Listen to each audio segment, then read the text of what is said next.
All right, folks, it's just about time to begin. Welcome, everyone. We're so glad to have you join us for this evening's MAVEN webinar. We're delighted to have our guest speaker tonight. My name is Christine Shupla. I'm from the Lunar and Planetary Institute, and I'm honored to be on the MAVEN Communication and Public Engagement team. And with me, Tom Mason is our public engagement lead. He's also helping to facilitate this whole program, and he will be appearing periodically. He and I will be happy to answer your comments in the chat box or to bring them to the attention of our presenter tonight. Tonight's presenter is Katherine Kretke. She is joining us from the Southwest Research Institute, where she studies planetary formation. She's been studying protosolar nebula and how it forms planets. How the planets forms and the structure of these planets and how that structure impacts the abundance of the planets and where they wind up in the solar system, how they affect other planets around them and objects. So we're really delighted to have her here with us. Katherine, anytime you are ready to begin. Okay, if I will attempt to, I think I need to be made host in order to be able to share my screen. Okay, we will make sure that you are the host here. Wonderful. And we're having a slight technical issue for some of you on the telephone. We'll try to get that fixed immediately. Okay. So, can people see my screen now? Yes, I can see it fine, Okay. Katherine. Okay. Wonderful. Okay, thank you very much. It's a pleasure to get to talk to you a little bit about planet formation and specifically about forming Mars. So I understand this is a little bit different type of talk than many of the talks that have gone on in this session. So do feel free to ask questions as we go along, and I will be, I'm very happy to stop and make sure that everyone understands what's going on.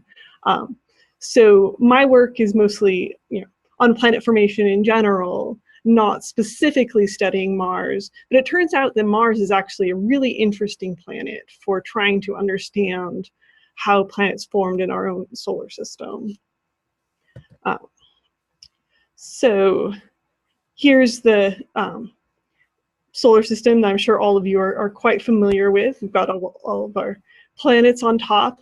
On the plot below shows the all of both the planets and the dwarf planets in our solar system. So in the inside, there's the 4 terrestrial planets, then Ceres there, the biggest object in the asteroid belt, and then the 4 giant outer planets, with a population of Kuiper belt bodies, including the 4 recognized Mander planets, Pluto, Haumea, Makemake, and Aries, in the outer solar system. And so when we're trying to understand planet formation, it really is trying to understand this entire process, how you make an entire system like this all together. But for this topic here, we're going to focus specifically on forming those 4 terrestrial planets. Although, as you'll see, it's quite possible that Jupiter and Saturn, the big giants of our solar system, are a really important part of this story as well.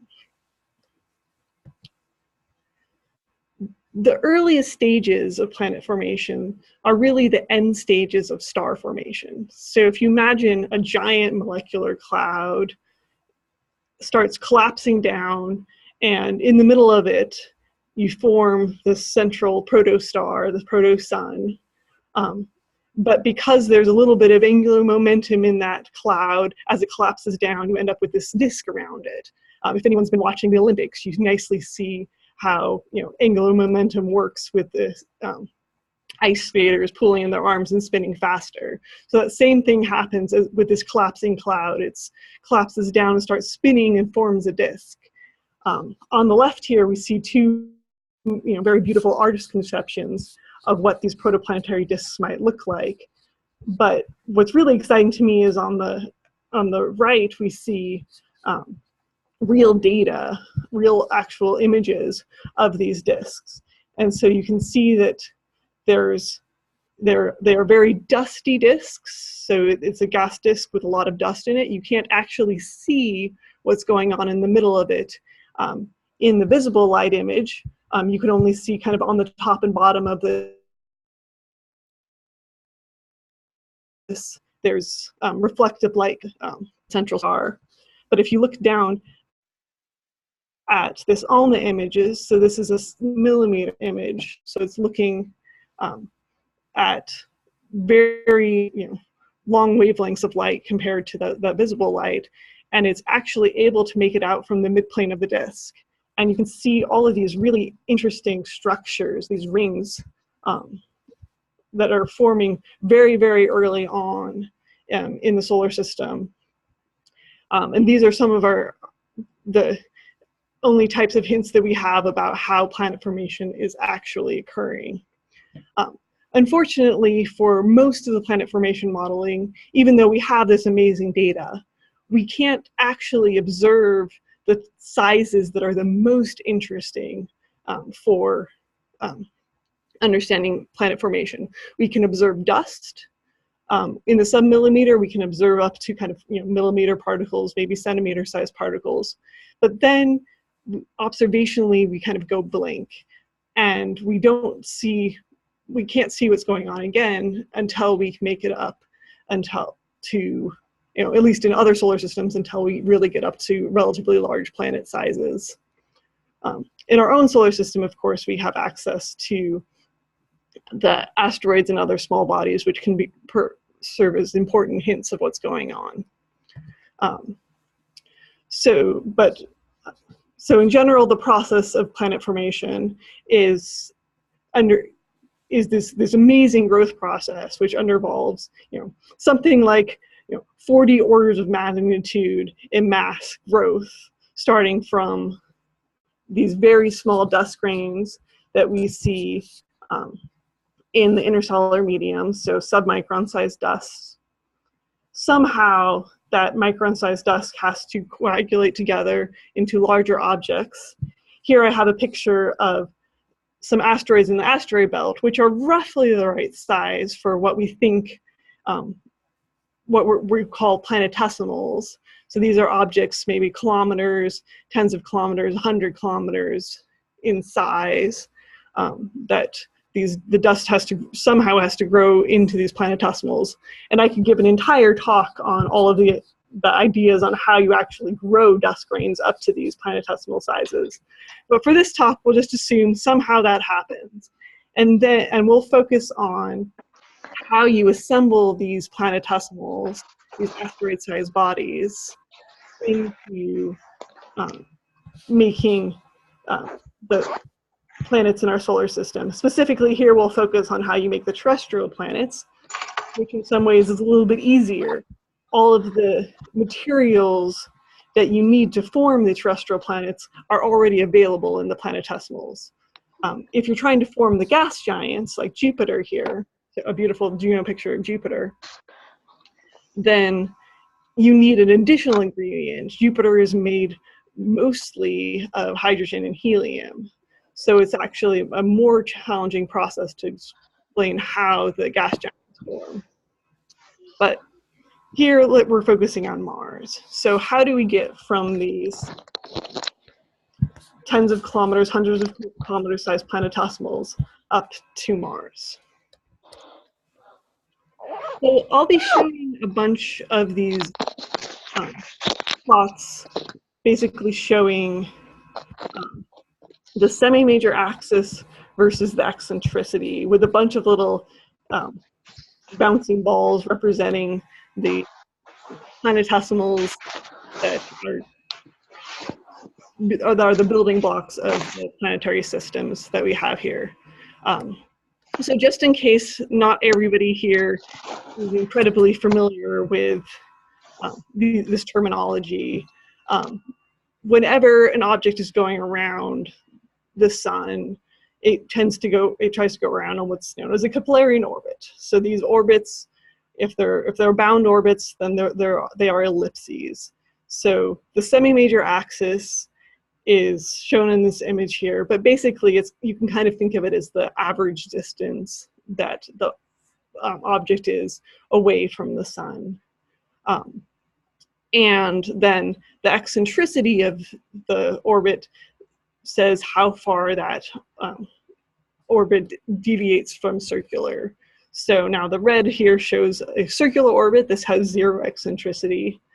The blue ellipse here has approximately around a 0.7 eccentricity. So eccentricity starts from 0 for circular, and if you ended up with a extremely narrow ellipse, then you're approaching 1. You can actually have eccentricities over 1, but those are no longer bound orbits. So for the most part here, you're going to be seeing plots that have eccentricity ranging from 0 up until 1.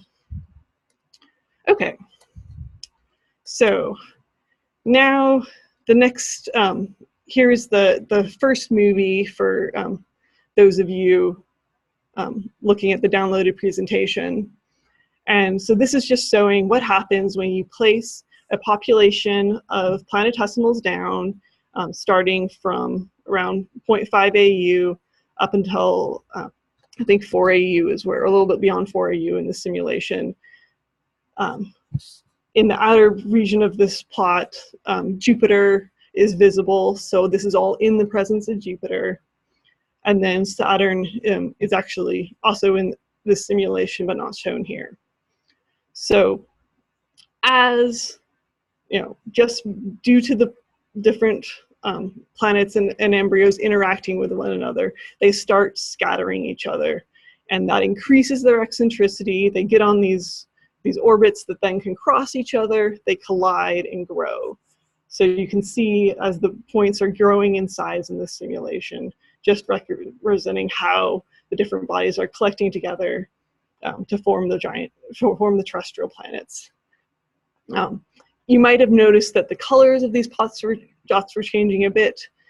This particular movie scales based on the initial position in the disk. They assume a different composition of the planet, so you can kind of track what the final composition of the planets will be at the end based on what material they accreted. But in general, this is how most terrestrial planet studies look at it. You start out with some population planetesimals, you evolve them over a few 100 million years, and in the end you'll end up with a planetary system. So pretty straightforward. But it turns out that there are that these simulations show that there are some problems, and one of the most important is Mars. So this figure here, the black squares show the position and mass of the 4 terrestrial planets, and all of the little gray dots show simulated planets from one of these simulations, such as the one I just showed you. The horizontal bars in these simulations, in this plot, aren't error bars. They're actually indications of the eccentricity. So basically they're showing the farthest in location that the simulated planet goes and the outermost location. So it's perihelion and it's aphelion. And so if you notice where these dots are, there's maybe quite a few dots generally in the location of Venus and the Earth. But when you look out to where Mars is, most of the dots are significantly more massive than Mars actually is. In kind of a standard simulation, if you just place down a population of planetesimals and allow them to grow, you'll quite often end up with a Mars which is more massive than Earth. while in fact, Mars is only 1/10 of the mass of Earth. So this has been one of the huge problems in terrestrial planet formation. Why is Mars so small?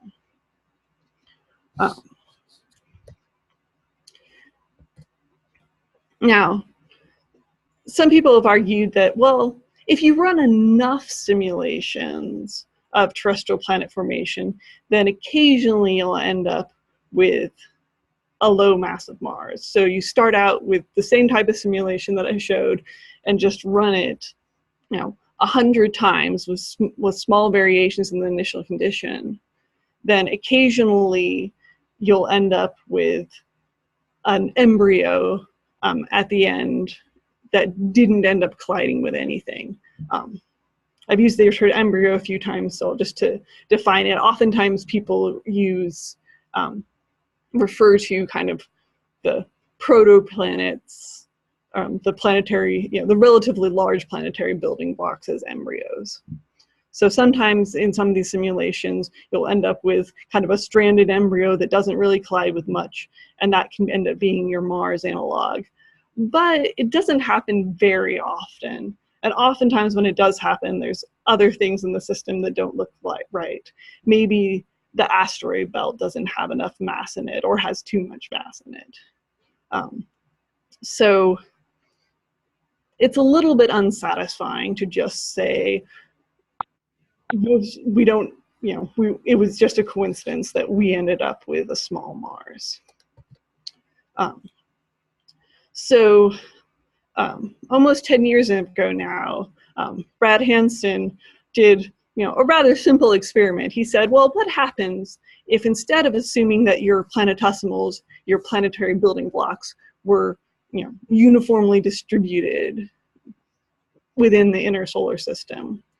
What happens if they're only located within a narrow range? So they're only located in this range from 0.7 to 1 AU.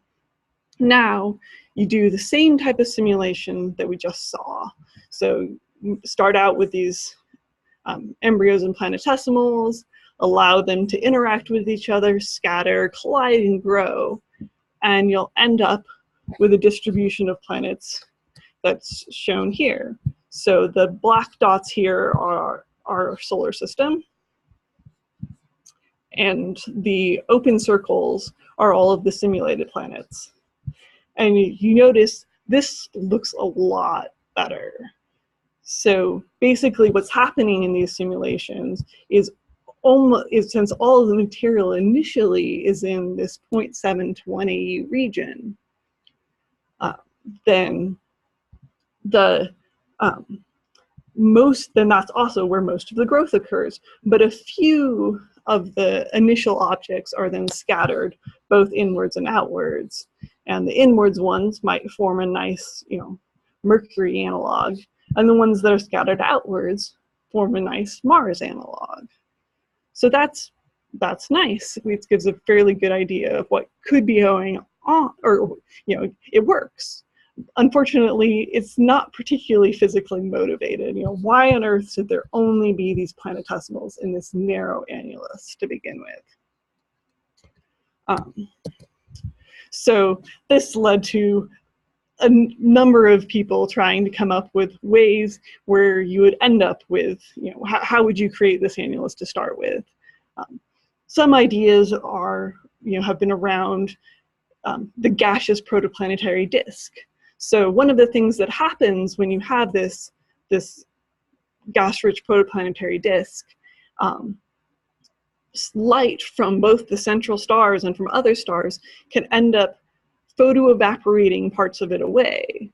And some people have argued that maybe you might, the certain wavelengths of light might preferentially remove material in kind of the region where the asteroid belt currently is today, where Mars and the asteroid belt are today. So if you start out with an assumption that your disk has a divot in mass at the location of Mars and the asteroid belt,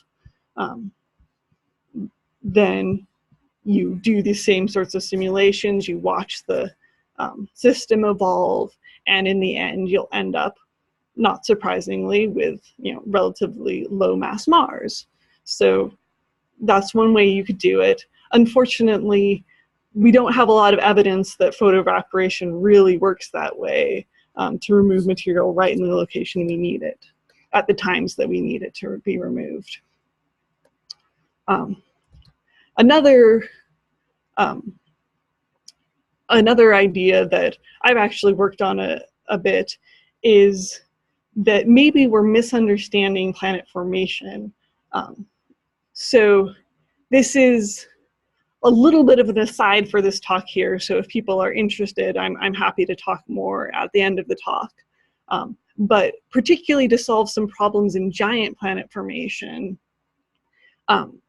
it's been hypothesized that maybe it's a lot of the growth of planets, especially in the outer solar system and maybe in the terrestrial planet region, happen not from these planetesimals colliding and growing with each other, but with planetesimals accreting a number of small pebbles, more around,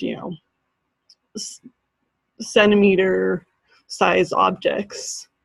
And these small pebbles behave in kind of weird ways in disks. They tend to drift inwards and then can be relatively efficiently accreted by planetesimals. So if you start out with a population of planetesimals as shown here, so this is the second movie,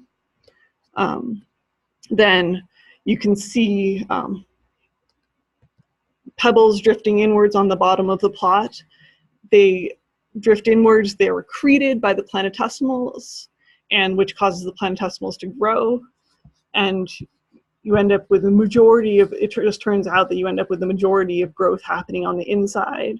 And then after you cause the system to evolve, you end up with relatively, fairly good Earth-Venus analogs with low mass Mars.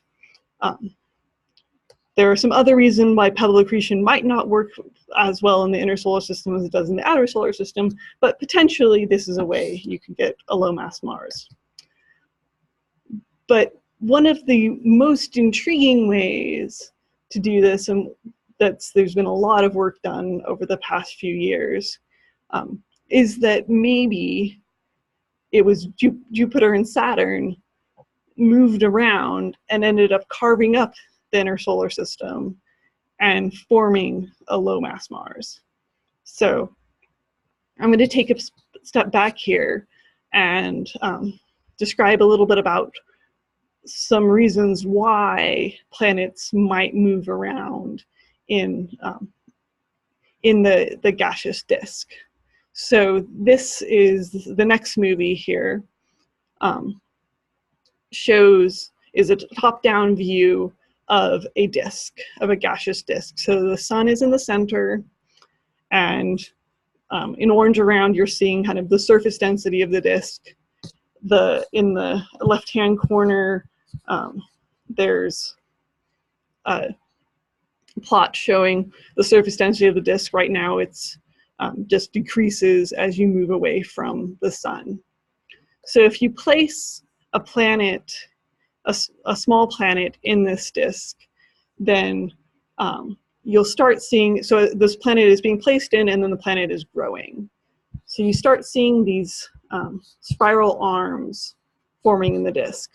So this is due to a tidal interaction between the planet and the gas disk around it. And these beautiful spirals start developing as the planet grows and gets larger and larger. It then actually opens up this nice gap in the disk while still exciting these spiral arms. As an aside, in that earlier picture I showed of the ring structures in the very young protoplanetary disk, one of the ideas of what you might be seeing in there, instead of having multiple planets or something like that, is that you're seeing one planet exciting wakes like this that then are interacting with the dust to make those rings. So we think that this really does happen in disks.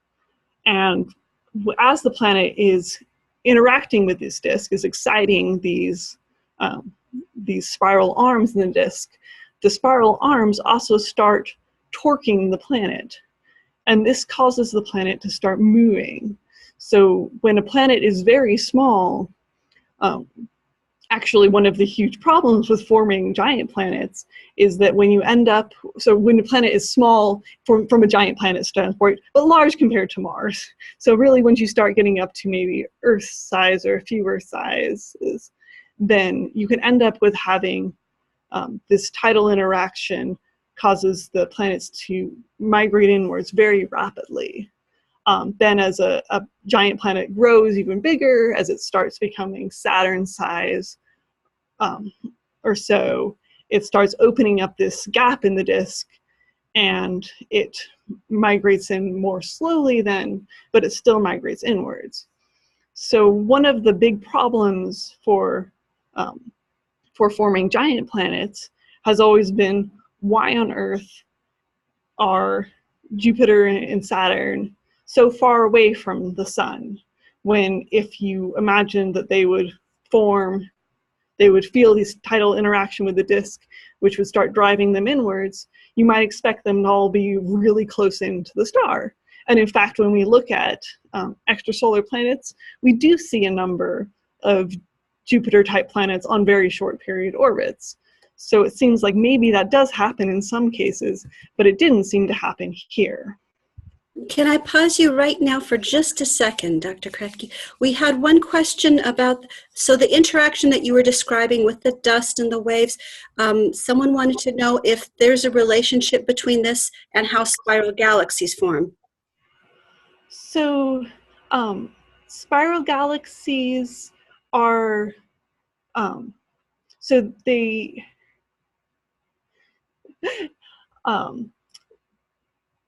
they're a little bit different. So you end up with having, some things are related. So that in general, the fact that you end up with these spiral structures is due to the fact that you have this differential rotation. So in the inside of both the disk and the galaxies, things go a little bit faster. So you can end up with these, when you calculate how, a planet in this case, or a giant molecular cloud in the galactic place interact with the rest of the material around them. That is part of the reason why you get these spiral structures. And actually, there are some beautiful images of a protoplanetary disk with a binary star around it, where there's the spiral wave formed from an interaction with the binary star that then look quite a lot like some galactic pictures, where you have a central galaxy and then another smaller galaxy going around it, which can also excite spiral waves in the same way.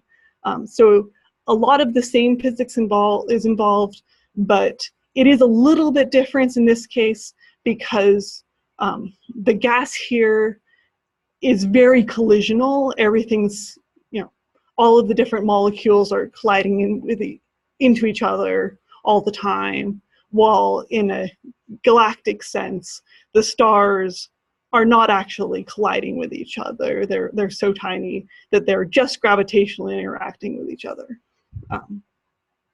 So a little bit of the same process is involved, but also a little bit different, if that's clear. Thank you. Thank you. Yes. So, so if we start, so this problem of migration, that if you stick a Jupiter, if you try to grow a Jupiter in the outer solar system, that it might migrate inwards, before we have a chance to form the terrestrial planets, and it would kind of be a problem for forming all of the terrestrial planets if Jupiter went careening through the inner solar system. So this led to, I didn't have the dates here. This is over 10 years ago now, I believe, but I didn't write the date. So a couple people worked out the idea that it might actually be that there's this possibility, because of the properties of Jupiter and Saturn, that we could potentially save the migrating giant planets because of an interaction between the two of them. So this plot is showing the distance of the giant planets to the sun as a function of time, and there's a lot of curves on here, so I'll highlight a couple. So this red curve this curve I highlighted red, shows what happens if you just have Jupiter alone in the disk. So it will migrate inwards with time. But if now, it turns out that if you have Jupiter form, so in the purple curve shows if you have Jupiter form, and then Saturn initially is small, so it migrates in very rapidly at the beginning of the year, and then catches up with Jupiter, and then they open up a common gap. And this common gap has this very funky structure, but the end result of it is that it changes this tidal interaction with the disk.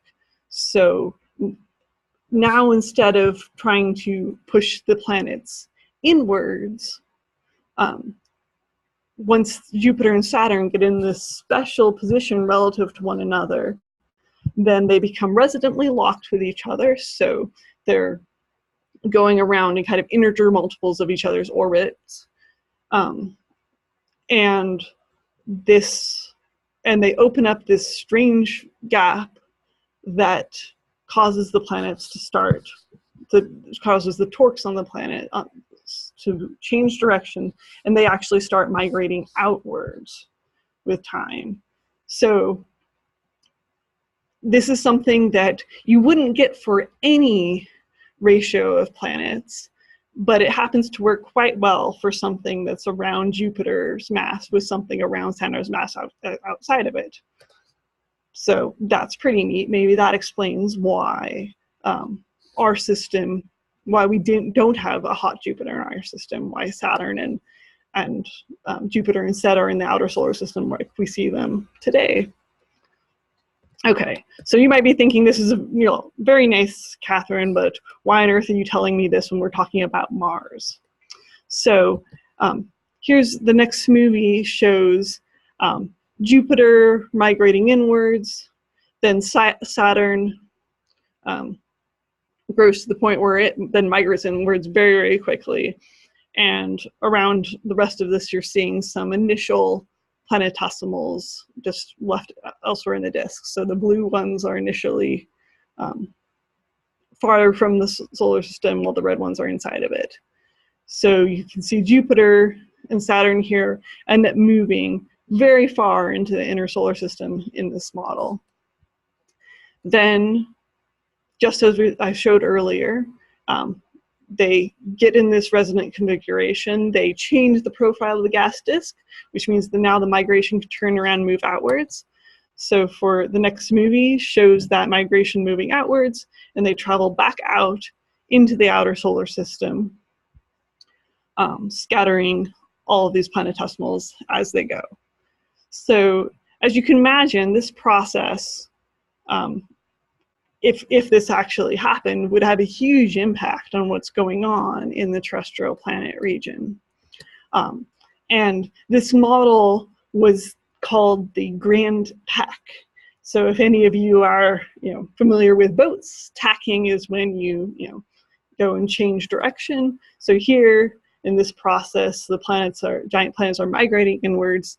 They migrate in to about 1.5 AU in this model, change direction, and migrate out. The next movie is an overhead view of this process, just to give another picture of what's going on here. So here we're looking at the circles are showing the orbits of the planets. The dashed circles show the position of the current asteroid belt. So you can see Jupiter migrates inwards. Saturn grows till it's big enough that it can migrate inward rapidly, catches up to Jupiter, and then they all migrate outward together. We've got a couple questions here now. Okay. The first one was sort of still related to some of these different processes in general, and asked whether the study and analysis of Cassini data of Saturn's rings and their interaction with the moons perhaps provide any insight into planetary formation and migration. Yeah, so in one of the interesting things is in Saturn's moons, they see these little propeller features, which look quite a lot like an embedded protoplanet interacting with the gas disk. But here it's a little, clump of, not quite a moonlet, but a clump of material embedded inside of Saturn's rings, and people can actually see those moving around in the disk. So Saturn's rings have been a really nice, again, it's slightly different physics, or just because of the collisional environment is a little bit different again, but it's very, very analogous. So it's been really neat to see a lot of the things that people have modeled should exist in these type of thin disks for many years, and then actually seeing the propellers says, like, yes, they really do happen. Awesome. The other question is whether these analyses include the impacts of Uranus and Neptune. So Uranus and Neptune has been included in some of these simulations. In general, they don't make much of a difference. So their main role is to, if there are more planetesimals out in those regions, then they'll scatter them inwards. But they're small enough compared to Jupiter and Saturn that they really don't have much of an effect on what's going on in the inner solar system.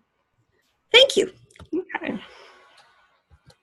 Awesome. Okay, so now the next movie is just another close view of really what's happening in the terrestrial planet region. So I'll just restart that. So here the simulations involve starting with a population of the green parts as the larger embryos, and then some red being the smaller planetesimals. Jupiter moves inwards, tacks at about 1.5 AU, and moves outwards again. And you can see the leftovers look a lot like that kind of cartoon narrow annulus that was described, that Hansen described, almost 10 years ago. So unsurprisingly, if you go to the next movie, then this continues the evolution of those systems. You will wait for the gas disk to go away. So in order for the grand attack to happen, you need the gas disk around. But while the gas disk is around, it keeps all of the planets very low eccentricity. So you need to wait for the gas to go away, and then the planets can interact with the embryos can interact with each one another and form the terrestrial planet system. And so this is a nice way again to get some fairly reasonable Venus and Earth analogs and a low mass Mars. So yay, now we have a model which is reasonably well motivated, that can explain the low mass of Mars, but it involves the giant planets doing this kind of crazy movement inside and outwards again. So is this right? Does this tell us anything else about planets that we can test? And one of the most important things that we can test about the planets is what they're made of. One of the great things about Mars is that we have samples of it, so we can take Martian meteorites. When objects have hit Mars, they have knocked off rocks from the surface of Mars. They spend a few million years out in the solar system, and then they come careening down to Earth, and they exist in our meteoritic samples. And so people can go into labs and actually test them and look at them and see what Martian material is made out of. And so on the top of this slide here, I just have a little bit about some nomenclature about how when cosmochemists talk about composition, oftentimes they use these notations, these delta and epsilon notations here, which is really just you take some sample and you compare it to some standard as a ratio, and then multiply it by some rather large number, because we're looking at very small differences between the element ratios in the sample versus the standards. But for the purposes here, it's just small measurements of differences in the isotopic compositions of different objects. And at the bottom here, I have some of the three major types of objects in the asteroid belt that we have in our meteoritic sample. So we generally, well, I'm thoroughly not convinced we have a sample of all planet-forming material in our meteoritic collection. We do have a nice variety of things. So enstatite chondrites are the least volatile rich of chondrites that we have, of pieces of asteroids that we have in our meteoritic collection. Then if you move out to have slightly more volatile or ordinary chondrites, and then even more volatile rich are the carbonaceous chondrites. So you can basically think that probably in our solar system, because the sun, because the protostellar disk probably was warmer in the inner regions than the outer regions, so you would have less water in the inner regions than you do in the outer regions. So this going from enstatite to ordinary to carbonaceous chondrites is probably probing heliocentric distance from the star. So the enstatite chondrites probably formed farther inwards, and then the ordinary chondrites, and then the carbonaceous chondrites. Another question. So for the different, for where the different chondrites or where the different rocks and meteorites have come from, one of our participants wanted to know, how do we know which ones came from Mars, for instance? So we can look at the spectral type. Sorry, we can look at the rock and look at what does, now that we've actually even been to Mars, we can look at them and we can say, are the types of minerals that we see in the rock, do they look like they're consistent with what we see on Mars? These pictures here are all these primitive asteroids, so we can tell that they are from bodies that never formed cores. So like the Earth and Mars all formed cores. We have iron-rich cores, and so our mantles have a very specific composition. So you can tell by looking at a rock whether or not that body that it was on had formed a core or not based on the composition. So we've seen these rocks in the samples that looked like they were representing the mantle of a rather large body, but they don't have the same composition of Earth. And then after we got more data about what Mars looks like, it turns out that they do appear to be very similar to Mars. So you can be pretty confident that those are indeed samples of Mars. There's been a lot more controversy over, there's been a rock that was claimed to maybe be a Mercury meteorite, but that's been a lot harder to demonstrate, that we have, whether or not that really might have come from Mercury or not. But with the Martian ones, we can be pretty confident. Thank you. Right. So now here's one of these isotopic diagrams. So we're just looking at different amounts of silicon and oxygen isotopes here, and Earth generally is going to lie at 0, 0 on these plots, because Earth is normally the standard that all of these are compared to. But we can see a lot of these different bodies here. And so when you look at it, these carbonaceous chondrites tend to kind of cluster in the same regions. Enstatite chondrites, as you see, kind of cluster in one place. The HED ones, these actually are from the mantle of Vesta, we believe.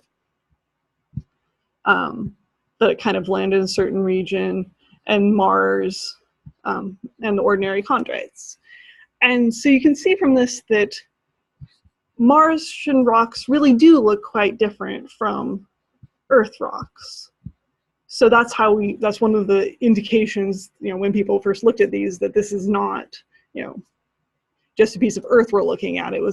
It's from something a bit different. And this is true, not only for these couple of ones. You can take a look at a whole slew of different isotopes. Oh, I'm cut off a bit on the bottom there. But the main picture is that Mars is generally quite different from the Earth, but it oftentimes ends up being relatively similar to the ordinary chondrites. If you look at all these plots, the Mars points are most of the time pretty close to these OC points, the ordinary chondrites. And so the next question is related to that. And since they're all from the same accretion disk, why don't the Earth rocks have similar compositions to the asteroids and Mars meteorites? Why are they so different? So one is that these differences are really quite small. So if you remember the delta epsilon notations, you were multiplying by 1,000 or 10,000 in order to see these differences. But at a really fundamental level, we don't know why there are these differences in the disk. Some of them, like oxygen, we think might have to do with a kind of a complex chemistry going on in the disk. So different amounts of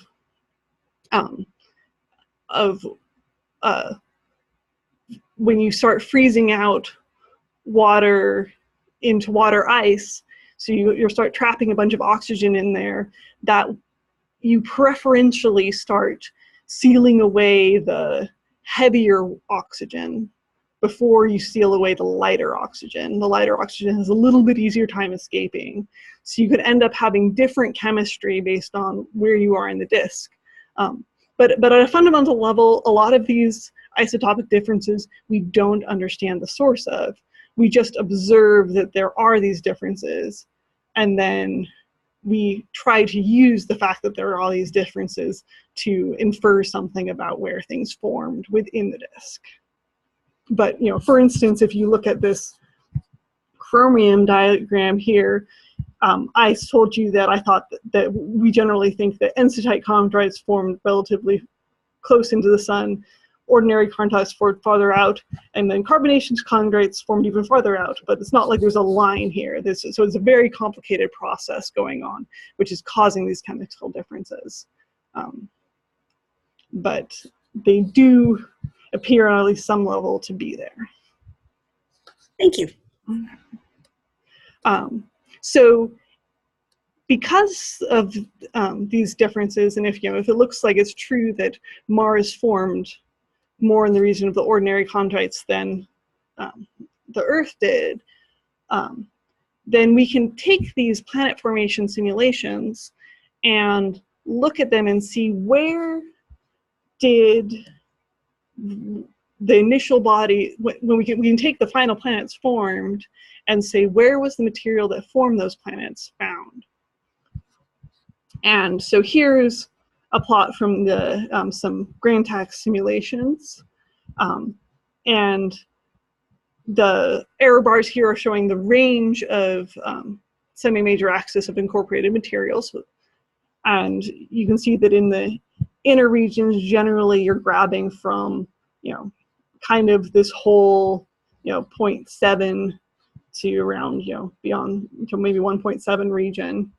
But as you move outwards, there are a few bodies, you end up with this kind of bifurcation here, where some bodies end up being formed from the same region as the Earth did, but other ones started forming from farther out in the disk. So here's some kind of complicated plot here, but showing the results of a simulation in which all of the planets ended up with very similar compositions. So this upper panel here, the lines are showing kind of the position of your planet as a function of time, while the points are showing the initial position and size of an object which was then accreted by those planets at the time that they were accreted. So in this simulation, pretty much everything was accreted from approximately the same regions in the disk, and so you ended up with kind of the same compositions at the end. However, here's a model where as Jupiter was going inwards and outwards, it actually scattered something that initially was out, well in the current present day asteroid belt. All of these jumps in its semi-major axis here are it interacting with Jupiter. So here this planet was scattered around and accreted basically all of its material in the outer solar system, or in the asteroid belt region, while the terrestrial planets, while the other terrestrial planets all accreted most of the material in the inner region. And that leads to a composition where Mercury, Venus, and Earth all have relatively similar compositions. In this particular simulation, there was an impact from a fairly distant object onto the Earth, which caused this carbonaceous quadrate signature in it. But Mars, on the other hand, was mostly accreted its material in the outer regions. So it could very well be that these differences that we're seeing between the composition of Earth and the composition of Mars are showing that Mars was initially farther out from the sun than it is today, and as Jupiter scattered inwards, it threw Mars all around and then implanted it in the current position. So Mars could have initially formed in the asteroid belt. So I think this is a neat idea. It's a pretty cool way to, explain why Mars looks different from the Earth, even though it's not that far away. But I should throw a little bit of a point of caution in here, is that, this is very active research and not everybody agrees.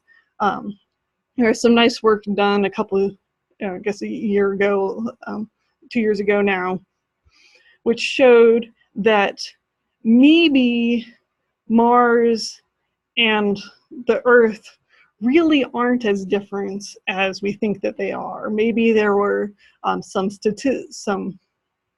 it's just the fact that Mars is a little bit smaller, and if you do kind of Monte Carlo simulations of ending up with what you're going to look at when you look at these rocks from the Earth and Mars, maybe Earth and Mars really are more similar than we thought.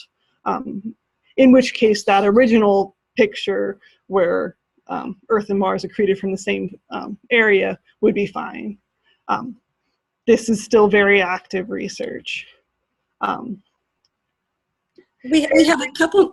Could you go back a couple slides to the pie charts? Yeah. And one of our participants wants to know a little bit more about the green in the pie charts. What that signifies? Yes. So the colors here, though, in these simulations, they started out kind of arbitrarily choosing that all material that was in the kind of inner solar system was considered this instatite material, and was yellow. The green is from material which was more in the central asteroid belt, and then the blue is material that was kind of initially beyond the asteroid belt, kind of more in the outer solar system.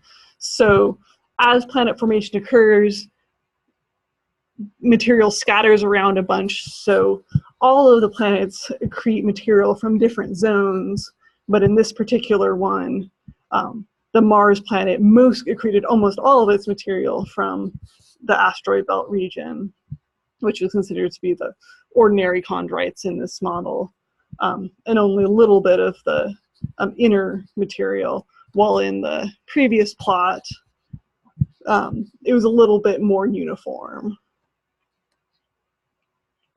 We have a couple more questions. In the Grand TAC model, with the migration and Mars potentially forming in the asteroid belt, at any point would it have been in a Goldilocks zone? Well, I mean, in some ways today Mars is in the Goldilocks zone. If Mars was larger and was able to retain more of an atmosphere, it's very possible that you could have liquid water on the surface of Mars now. In most of these models, Mars actually spends more time farther out than it does right now, because if Mars goes farther inwards, it has there probably was a body that was about Mars size that did go inwards into the inner solar system, and that body hit the Earth and was the reason why we have a moon right now. So Mars probably didn't spend too much time much farther inwards than what it is today. And this is all still very, very early on. This is in the first million years, sorry, not just a million, first few million years of the solar system. So probably a bit too early to be particularly interesting for life. We have a couple more questions. Okay. One was, about Mars and magnetic fields. Since Mars doesn't have a coherent global magnetic field right now, could that at all be related to accretion impacts and with Jupiter's magnetic field, as Jupiter moved in and out, potentially have had any effect on Mars's magnetic field?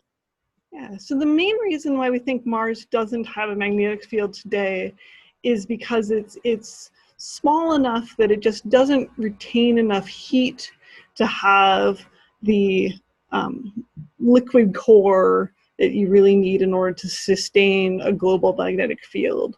So even though Jupiter has a massive magnetic field compared to all of the other planets in the solar system, it really isn't big enough to actually affect the magnetic field on another planetary-sized body.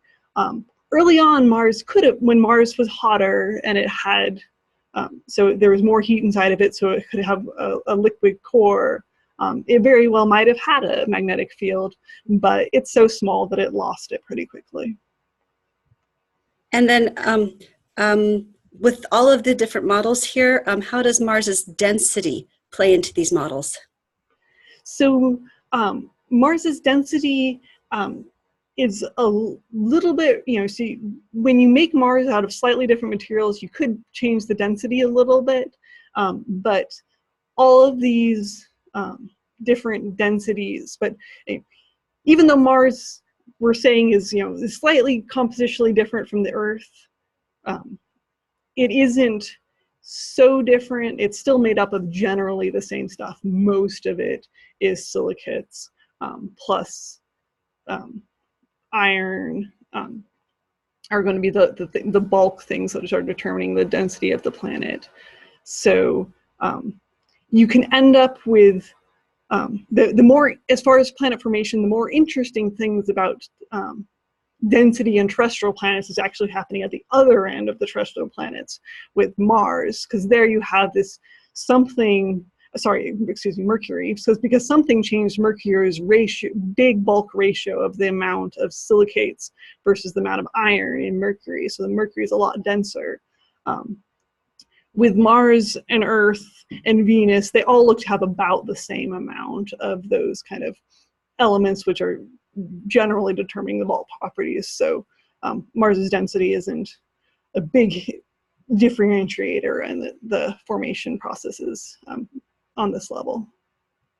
Okay, and we're running out of time. I do have a question that I want to rephrase and ask, and then let you finish up your talk.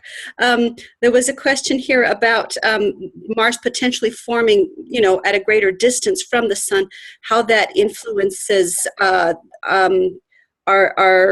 the evidence that early Mars was warm and wet, and being so far from the sun. How could that be? So I guess the question is, about when would it have migrated from way out there with the asteroids in closer? Yeah, so the gas, so all of this really crazy stuff is happening while the gas disk is still around, because once Jupiter went in, since the gas is causing Jupiter to move, you need the gas to have all of this happen. And what we observe is that gas disks around other stars generally only stay around for, typically 3 million years, although we do see some that are 10 million years or so. So this is all very, very early in the history of the solar system. For example, at these points, when Mars is doing all this moving around, Earth has still not formed yet. Earth is still a number of embryos together that haven't completely gotten there. So the gas, there's a hydrogen helium gas around, which is completely changing the environment of Mars. So this is probably not something that is good. It's much later when people start debating about what is what is the climate on Mars going to be like. Cool. Thank you. Okay. So I think given time, I'll just say that the last thing that I wanted to, since all of these have been kind of, ideas that we have about Mars, that I'll just I won't go too much about explaining how we know this.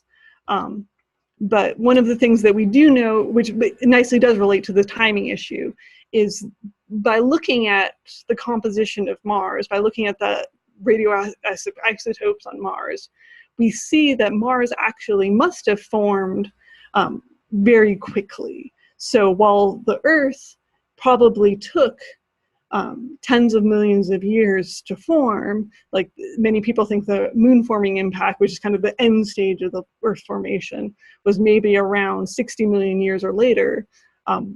Mars looks like it basically completely formed within 2 to 5 million years, while the gas disk was still around. So really, Mars actually was there from the very, very earliest stages of our solar system. And that is something that we do actually see in pretty much all of the planet formation models, which I've been showing here.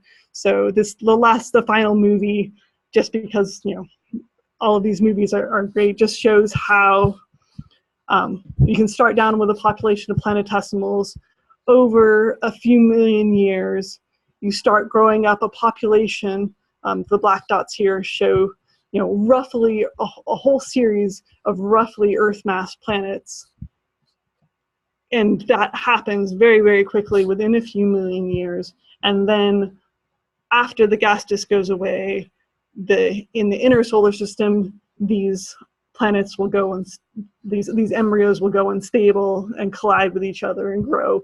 But Mars must be a remnant of these very earliest stage of planets. So it's very neat that we have it around today to study. I'll just end it there and just say that Mars is a really important clue into understanding how our solar system formed.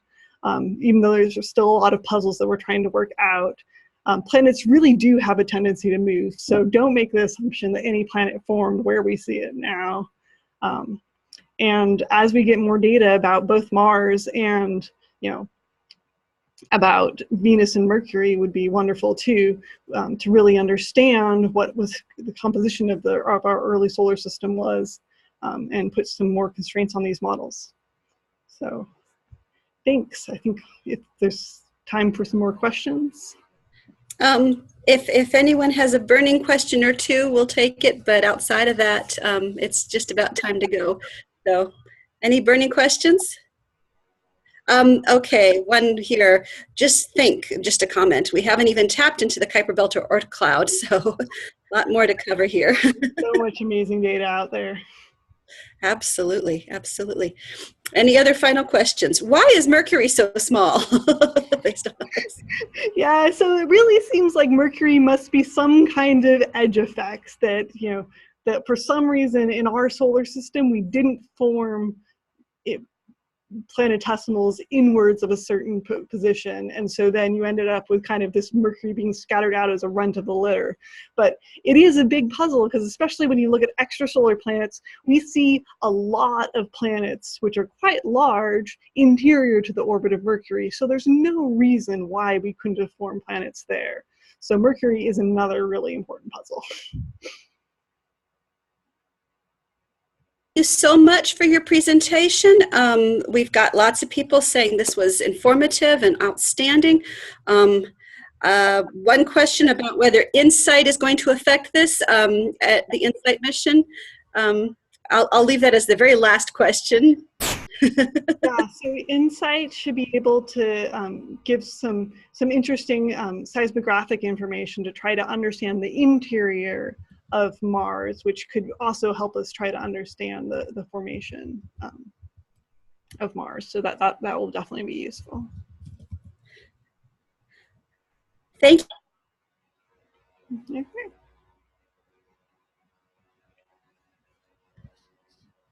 Muted and unmuted myself really quickly. Thank you so much for all of your time. Thank you everyone for joining us. Our next MAVEN webinar will be on April 18th, where we're going to explore the relationship between magnetospheres and habitability and whether there is one. This has been recorded, and the recording will be online in a couple of days, along with more notes. But thank you so much, Dr. Kretke. We really appreciate your time tonight. Yeah, thank you. Thanks, everybody. Have a great evening.